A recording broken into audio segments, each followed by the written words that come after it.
There's a photograph from 1933. A man in a priest's cassock stands in a Soviet electrical engineering laboratory, surrounded by oscilloscopes and vacuum tubes. He's smiling. Within 4 years, he would be dead. His name was Pavel Florensky. Mathematician, physicist, electrical engineer, theologian, philosopher, linguist, and ordained Orthodox priest. Russia called him her Leonardo.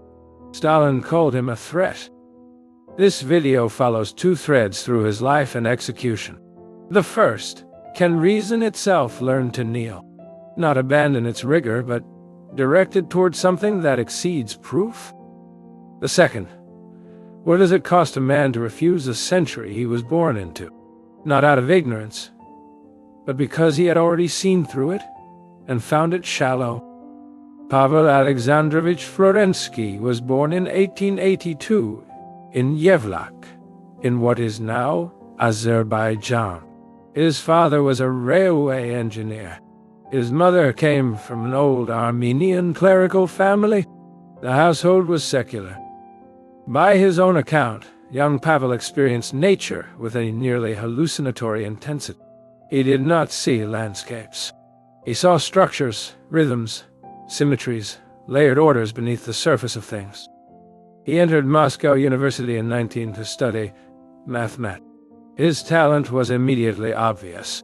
His professors expected a career of pure abstraction, the clean, godless precision that the new century demanded. But something was already wrong with the program. Florensky found that the deeper he pushed into set theory and the foundations of mathematics, the more he encountered what he called discontinuities. Places where logic opened onto something it could not close. His 1904 thesis on discontinuities in mathematical functions was, beneath its formal surface, already a theological argument. Where the function breaks, Florensky saw not failure but revelation. His professors were bewildered. Here was their most gifted student, and he was using Cantor's transfinite numbers to argue that infinity was not a mathematical convenience, but a name for God. In 1904, at the height of his mathematical promise, Florensky made his decision. He enrolled at the Moscow Theological Academy in Sergiev Posad. He would become a priest. This was not a conversion. Florensky did not abandon reason for faith. He insisted with a stubbornness that would eventually kill him that they were the same act performed at different altitudes. Between 1908 and 1914, Florensky wrote what remains his masterwork, The Pillar and Ground of the Truth. The title comes from 1 Timothy, the church as the pillar of truth.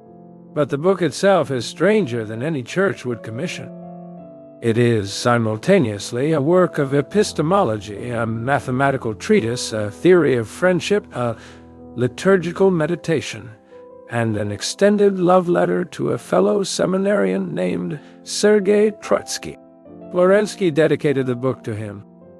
What Florensky argues in The Pillar is, at its core, an assault on the Western philosophical tradition's deepest assumption, that truth is propositional, that it can be stated, held, examined from outside.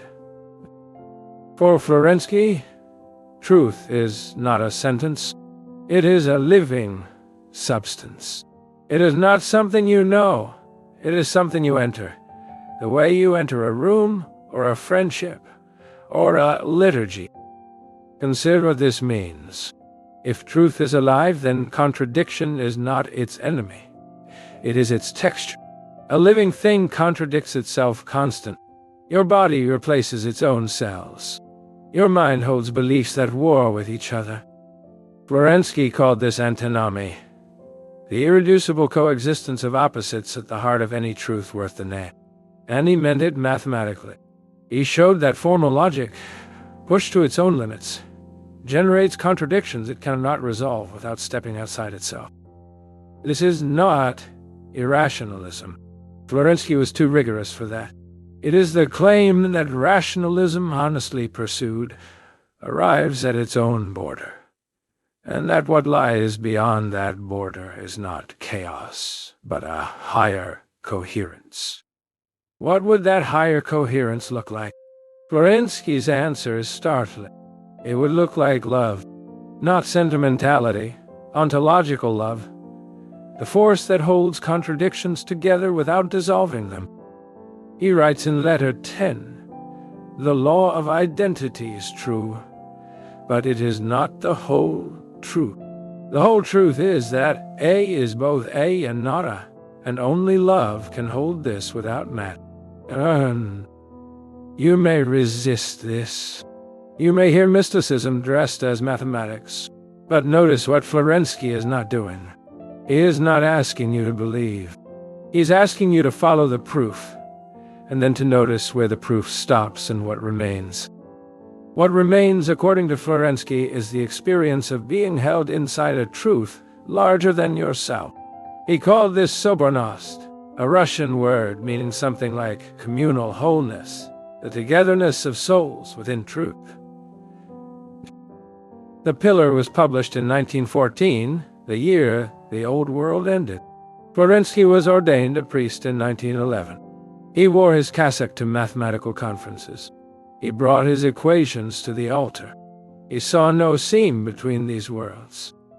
But the century had already decided that these worlds must be separate, and it would enforce that decision with everything it had. In 1919, while the Bolshevik Revolution remade Russia into a materialist state, Florensky began writing a series of essays on icons, not art history, something far more dangerous. The central essay, collected later as Iconostasis, asks a question that sounds simple. Why do icons look wrong? Why are the buildings crooked, the faces flat, the perspective reversed? Western art history had a ready answer. Because the icon painters did not know how to draw properly. They lacked the Renaissance discovery of linear perspective, the technique of making a flat surface simulate depth. Florensky's answer was the opposite. The icon painters knew exactly what they were doing, and what they were doing was more mathematically sophisticated than anything Brunelleschi dreamed of. Here is the argument. In linear perspective, the vanishing point is behind the painting. The viewer stands outside looking in. The painting is an object to be surveyed. The viewer is sovereign, unmoved, the master of what he sees. In reverse perspective, the perspective of the icon, the vanishing point is in front of the painting. It is located in the viewer's own chest. The image does not recede from you. It advances toward you. What does that mean? It means the icon is not an object you look at. It is a gaze that looks at you. You are not the subject. You are the one being seen. Florensky understood that this was not just an aesthetic choice. It was a complete metaphysics compressed into a visual grammar. Renaissance perspective says, man is the measure. Iconic perspective says, man is the one being measured. And here is where it becomes genuinely subversive. Florensky argued that linear perspective was not a discovery of truth. It was an ideology, the ideology of the autonomous subject, the self-sufficient ego, the eye that owes nothing to what it sees. The Enlightenment did not just change how we paint. It changed where we stand when we look at anything, at nature, at God, at each other.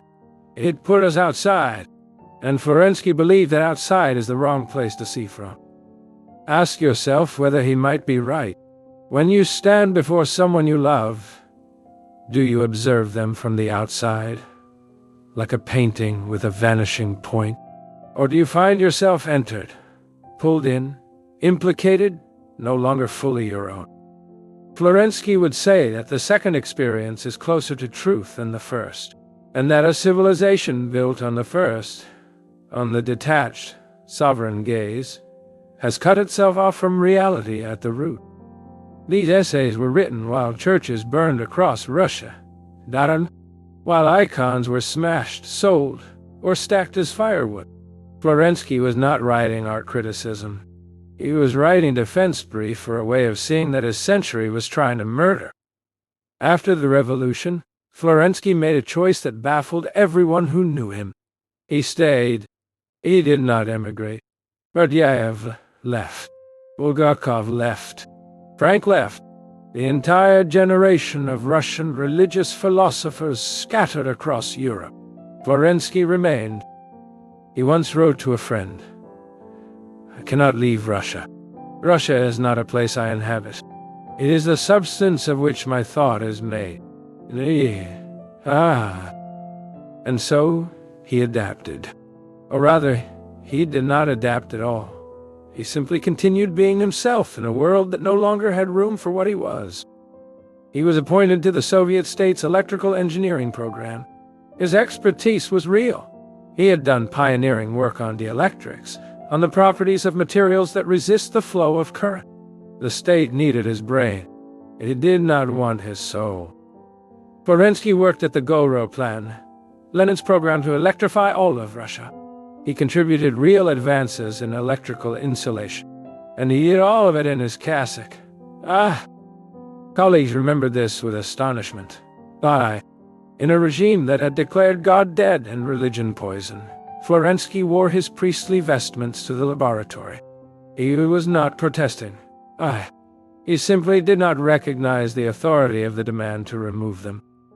Can you imagine what this looked like? A room full of Soviet engineers in identical gray suits, and among them one man in black, with a cross at his throat, quietly solving differential equations that none of them could. It was, in its way, a form of reverse perspective made flesh. He was not observing the Soviet project from inside it. He was present within it while belonging to something the Soviet project could not contain. The authorities tolerated him for a time. His work was too valuable. But that the cassock was a provocation that the regime could not indefinitely ignore. Every day he wore it was a silent argument that their worldview was incomplete.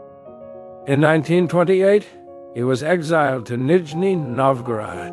He continued working on mathematics, on art, on the philosophy of language, on the electrical properties of frozen soil. His mind did not pause because his body had been displaced.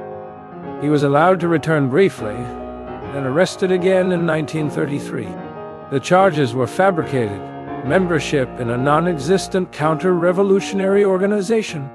The trial was a formality. The sentence was 10 years in the camps. They offered him a deal. Renounce your faith. Remove the cassock. Declared publicly that religion is superstition. The sentence would be reduced, perhaps eliminated. Florensky refused. Not dramatically, not with speeches. He simply said no. The way one declines an offer that is beneath consideration. The same quiet refusal he had practiced his entire life. He was sent to the Solovetsky camp, a former monastery on an island in the White Sea, converted into one of the first sites of the Gulag system. A monastery turned into a prison. Even the metaphor was obscene. In the camps, Florensky continued to work.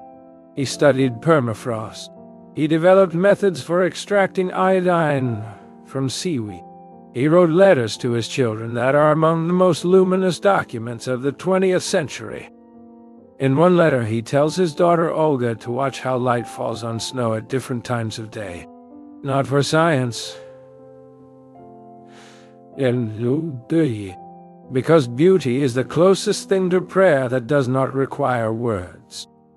In another, he writes to his son Kira, "Remember that all true knowledge begins with attention, not analysis, attention. The willingness to be present before the thing, before you decide what it is."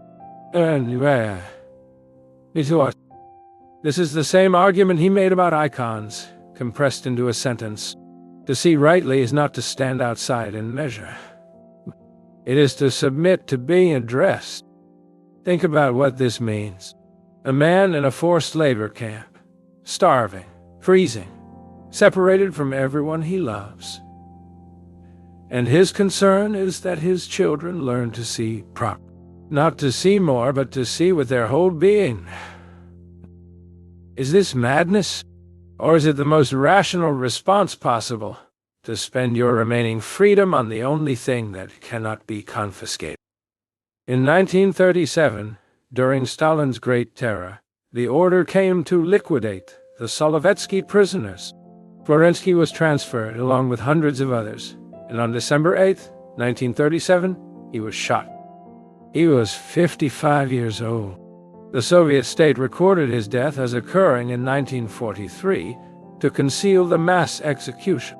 His family did not learn the truth for decades. His manuscripts were confiscated, scattered, lost. Some survived in the hands of friends. Others surfaced decades later in KGB archives. The pillar and ground of the truth was not republished in Russia until 1990. For 53 years, one of the most original philosophical works of the 20th century existed only as a rumor, a samizdat fragment, a name whispered among those who remembered. The regime that killed him lasted 74 years. His argument has now outlasted it. The question is whether anyone is listening. Return now to the two threads. Can reason learn to kneel? Florensky spent his life demonstrating that the question is malformed. Reason that has truly gone all the way does not kneel.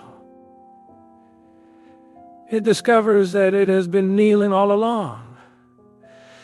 And knowledge was always a form of reverence, and that the pretense of standing above what you study is the one posture guaranteed to make you blind. And the cost of refusing your century? Florensky paid it in full, exile labor, a bullet in the snow.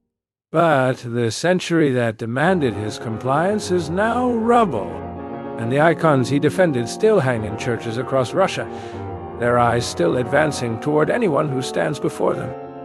Florensky saw what the modern world could not afford to admit, that the gaze of the sovereign subject, the gaze that measures masters and